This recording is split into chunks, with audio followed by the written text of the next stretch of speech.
வணக்கம் நண்பர்களே, நம்ம சேனல் வினுவின் கதைகளுக்கு அனைவரையும் வரவேற்கிறேன். இதில் வரும் கதைகள், கவிதைகள் உங்களுக்கு அனைவருக்கும் பிடித்திருந்தால் மறக்காமல் என் சேனலுக்கு சப்ஸ்கிரைப் செய்து எனக்கு ஆதரவு தாருங்கள். நண்பர்களே, இன்னைக்கு நம்மளோட நேசம் கலந்த உறவு அந்த தொடர்கதையோட பகுதி 15. கதைக்குள் செல்வோமா நண்பர்களே? உஷா, நிஜமாவா சொல்ற? திகழ்மதி நம்ப முடியாமல் கேட்டாள். எனக்கு எப்படி சொல்றதுன்னு தெரியல மதி. இந்த புகழ் அண்ணா அப்படிதான் சொன்னாங்க, எனக்கும் நம்ப முடியல என்ற உஷா. அதுக்காக அவங்களை தப்பாவும் நினைக்க முடியல. உன்கிட்ட சொல்லிக்க வேண்டான்னு தான் சொன்னாங்க. நீ கொஞ்சம் கேர்ஃபுல்லாக இருக்கணும்னு தான் உன்கிட்ட சொல்கிறேன் என்றும் கூறினாள். ஹலோ மதி, கேட்குதா என மீண்டும் உஷா அழைக்க, கேட்டுச்சு உஷா, நான் பார்த்துக்கிறேன் என்று சொல்லி வைத்து விட்டாள் திகழ்மதி. எதற்காக இந்த வேலை? தன்னை பற்றி அறிந்து என்ன செய்ய போகிறார்கள் என திகழ்மதியின் சிந்தனைகள் இருக்க குழப்பத்துடனே கிளம்பி வந்தாள். தனியா போறதா சொல்றியே மதி? நான் வேற அவன் மேல கோவமா இருக்கேன். நீ ஏன் ஃபோன் பண்ணி கேளு, வந்தான்னா கூட்டிட்டு போவான்ல என்று மீனாட்சி சொல்ல, கோவிலுக்கு தானே அத்தை, நான் பார்த்துக்கிறேன். பூஜை முடிய 6 மணி ஆகும். வீட்டுக்கு 8 மணிக்குள்ள வந்துடுவேன் என்று சொல்லி சமாதானம் செய்து கொண்டிருக்கும் நேரம் வீட்டிற்குள் வந்தான் ஆரியன். அதானே பார்த்தேன், அப்படி தனியா போக விட்டுடுவானா பொண்டாட்டியே என்று மீனாட்சி அங்கலாய்ப்பா சொல்ல, போலாமா திகழ் என்றான் அவனும். நீயும் சேர்த்து தானடா பிளானா என்று வேறு கேட்க, அவங்க வர்றதே எனக்கு தெரியாத அத்தை என்றவள், நீங்க எங்க வரீங்க என்றால் கோபமாய் பார்த்து முறைத்து. நேத்தே சொன்னமா, நானும் முடிஞ்சதா வரேன்னு சொல்லியிருந்தேன். இப்போ ஃப்ரீ தான், போலாம் திகழ் என்றவன் முகத்தை ஆராய்தலாய் அவள் பார்க்க, என்ன என்று தலையசைத்தவனுக்கு மறுப்பாய் தலையசைத்து பார்த்தாள். அவள் தன் குடும்பத்தை பார்க்க செல்ல இருப்பது அவனுக்கு தெரியுமே. அந்த பார்வையின் வித்தியாசத்தை உணர முடிந்தவனுக்கு என்ன என்று தெரிந்து கொள்ள முடியவில்லை. அதான் வந்துட்டான்ல, ரொம்ப பண்ணாம கிளம்பி போங்க 2 பேரும் என்று மீனாட்சியும் சொல்லிவிட அமைதியாய் சென்றாள் திகழ்மதி. காரில் ஏறி சில தூரம் வந்த பிறகும் அவள் அமைதியாய் வர புருவம் சுருக்கியவன், ஏதாவது ப்ராப்ளமா திகழ் என்றாள் அவள் அமைதியில். நீங்க எதுக்காக வந்தீங்க? அதான் சொன்னேனே, டைம் இருந்துச்சு, ஆனால் நான் உங்களை கூப்பிடவே இல்லையே. திகழ், என்ன ட்ரை பண்ணுறீங்க? நீங்கள் இப்படி பண்ணுவீங்கன்னு நான் நினைக்கவே இல்லை என்று சொல்லி முடிக்கையில் காரை நிறுத்தியிருந்தான் ஆரியன். திகழ், என்னாச்சு? நான் என்ன பண்ணேன் என்றவனுக்கு ஒன்றும் புரியவில்லை. உங்களை என்னவோன்னு நினைச்சேன், நானும் சராசரி ஒருத்தன் காட்டிட்டீங்க. திகழ், ப்ளீஸ் என்னன்னு சொல்லுங்க, எனக்கு நிஜமாக புரியல. உங்களை மாதிரி ஆளுங்களுக்கு எல்லாம் எங்களை எப்பவும் புரியாது, புரியவும் வேண்டாம். எனக்கான வேலையை நான் முடிச்சு கொடுத்துட்டு தான் கிளம்புவேன். வேற எந்த உதவியும் உங்கள் மூலமாக எனக்கு தேவையில்லை என்றவள் அவன் புரியாமல் பார்த்திருக்கும் பொழுதே கதவை திறக்க முயல, திகழ் வெயிட் என தடுத்தான். என்னன்னு சொல்லாமல் இவ்வளோ ஹார்ஷாக பேசுகிறீங்க? அப்படி என்ன பண்ணிட்டேன்? என் ஃபேமிலி பற்றி தெரிஞ்சு நீங்கள் என்ன பண்ண போகிறீங்க? என்ன நோக்கம் உங்களோடது? என்னை பார்த்து 1 வாரம் கூட ஆகலை, அதுக்குள்ளே என்னென்னவோ சொல்லியிருக்கீங்க. திகழ், அதை தான் கேட்கிறேன். என்ன சொன்னேன்? யார்கிட்ட சொன்னேன்? உங்கள் ஃபேமிலி பற்றி எனக்கு என்ன தெரியும்? நான் எதுவும் கேட்டதில்லையே. என்ன பேசுகிறீங்க?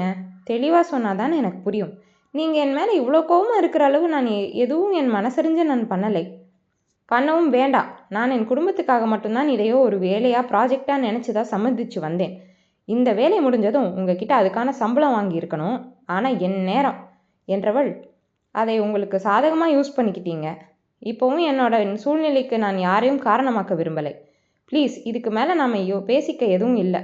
உங்கள் வேலையை நீங்கள் பாருங்கள். எனக்கு கொடுத்துருக்கிற பர்மிஷன் டைம் முடியவும் நான் அங்கே வந்துடுவேன் என்றவள் காரை விட்டு இறங்கி முன்னே நடந்து செல்ல, புரியாத புதிருடன் செல்பவளை நிறுத்தவும் முடியாமல் பார்த்து நின்றவன் நிலை மோசமானது. அக்கா, நீ அப்பக்கா பெங்களூர்லேருந்து வந்த?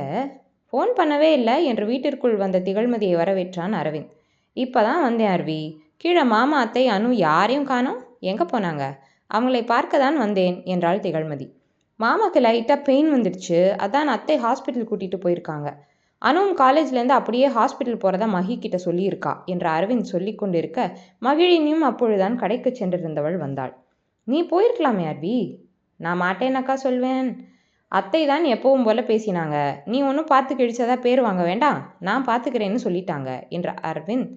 உனக்கு அங்கே எல்லாம் ஓகேவாக்கா? கஷ்டமாக இருக்கா? பணம் வாங்கிட்டோமேன்னு நீ எதுவும் அட்ஜஸ்ட் பண்ணிட்டு இருக்கியா என்று அரவிந்த் கேட்க பெருமூச்சொன்றை விற்றவள், அதெல்லாம் ஒரு கஷ்டமும் இல்லை. நீயும் மகியும் என்ன பண்ணுறீங்க? சண்டை தான் போட்டுக்கிறீங்களா என்றாள்.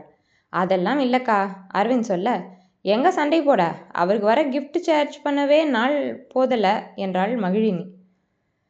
ஏய், உனக்கு என்னடி உளர்ற?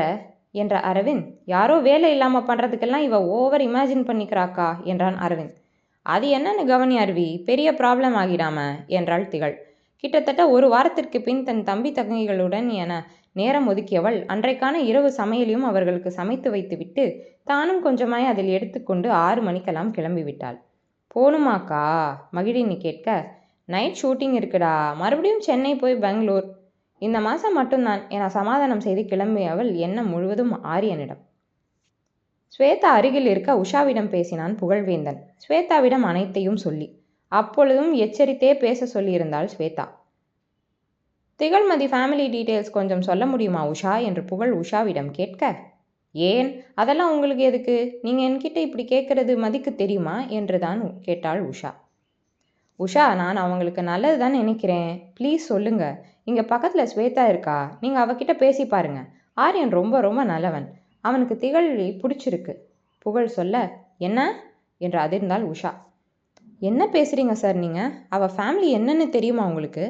என்ன மாதிரி சுச்சுவேஷனில் நான் அவளை உங்கள் கையில் கொடுத்தேன்னு தெரியுமா? காலேஜ் படிக்கிற தம்பி தங்கச்சியோட ஃபீஸ், சொந்த செலவுன்னு அவளோட தேவைக்காக பிடிக்காமல் இந்த ஃபீல்டுக்கு வந்த பொண்ணு சார் மதி. அப்பா அம்மா இல்லாமல் மூத்த பொண்ணாக 2 பசங்களை பார்த்துக்கிறது எவ்வளோ பெரிய விஷயம் தெரியுமா? அவளுக்கு ஹெல்ப் பண்ண தான் அந்த பணம் தேவையாக இருந்துச்சு. தங்குறதுக்குன்னு அவள் மாமா வீடு மட்டும்தான் அவளுக்கு இருக்குது. இப்போ அவங்க மாமா மெடிக்கல் செலவுக்காக அவங்க அத்தை அவளை டார்ச்சர் பண்ணுறாங்க. அதனால்தான் அவளை உங்களுக்கு இன்ட்ரோ பண்ணதே என மொத்தத்தையும் அவள் அறியாமல் கோபத்தில் சொல்லியிருந்தாள் உஷா. பாவம் சார் அந்த பொண்ணு, வெறும் ஒரு வாரத்தில் என்ன தெரியும்னு இந்த மாதிரி பேசுகிறீங்க. வேணாம் சார், நீங்கள் நினைக்கிற மாதிரி பொண்ணு இல்லை மதி. உங்கள் பணக்கார விளையாட்டுக்கெல்லாம் அவள் செட் ஆக மாட்டா என கோபமாய் சொல்ல, ஹலோ சிஸ்டர், ஆரியம் நீங்கள் நினைக்கிற மாதிரி பையன் இல்லை. அன்னைக்கு பார்த்தீங்க தானே பார்க்கில் என்ன நடந்துச்சுன்னு, அதுதான் ஆர்யா. அந்த இடத்துல திகழ் இல்லைன்னா நிச்சயம் இந்த ட்ராமா கல்யாணம் எல்லாம் நடந்திருக்கவே வாய்ப்பில்லை. நீங்கள் என்ன வேணால் சொல்லிக்கோங்க சார், அவள் நல்லவராகவே இருந்துட்டு போகட்டும். ஆனால் மதி நீங்கள் நினைக்கிற மாதிரி பொண்ணு இல்லை. ப்ளீஸ் தயவு செஞ்சு அவளை வேறு மாதிரி யூஸ் பண்ணிடாதீங்க. நேற்று கூட கால் பண்ணி ஆர்யா சாரோட அம்மா அவ்வளோ புகழ்ந்து பேசினான். ரொம்ப ஃபீல் பண்ணினான் அவங்கள ஏமாத்துறோமேன்னு. அவள் வாழ்க்கையில் விளையாடாதீங்க ப்ளீஸ் என்றவள். சிஸ்டர் ப்ளீஸ், நான் உங்களுக்கு அப்புறமா டீட்டெயிலாக சொல்கிறேன். நீங்கள் மதிக்கிட்ட எதுவும் என்று சொல்லி கொண்டிருந்த புகழ் பேசுவதை கேட்காமல் உடனே கட் செய்திருந்தாள் உஷா. அடுத்தனுடைய திகழ்மதிக்கும் அழைத்து விஷயத்தை அவளுக்கும் தெரிந்த விதத்திலும் சொல்லியிருக்க, தெரிந்த வரையிலுமே திகழ்மதிக்கு அது தேவையில்லாதது தான். அதனாலேயே இனி ஆரியனிடம் எப்படி இருக்க வேண்டும் என, இந்த ஒரு மாதத்தினை எப்படி கடக்க வேண்டும் எனவும் சில குறிப்புகளை தனக்குள் கொண்டு வந்திருந்தாள். பார்த்ததும் விரும்பினான் தான், ஆனாலும் அதனால் மட்டுமே அவளை தனக்குள் கொண்டு வந்துவிட நினைக்கவில்லை அவன். அவளின் ஒவ்வொரு பேச்சு, வார்த்தை, கனிவு, குணம் என மொத்தமாய் அவன் கண்களில் விழுந்து இதயத்தை நிறைத்ததை யார் சொல்லிவிட முடியும்? முதலும் முடிவும் தெரியாமல் மீண்டும் புகழ் செய்த ஒரு வேலை ஆரியனை மற்றொரு கோணத்தில் திகழ்மதியிடம் கொண்டு சேர்த்திருந்தது. தன் மனதை வார்த்தையால் சொல்ல நினைத்தவனால் சாதாரண வார்த்தைகளை கூட அவளிடம் பேச முடியாமல் போனதுதான் மிச்சமாய் போயிருந்தது.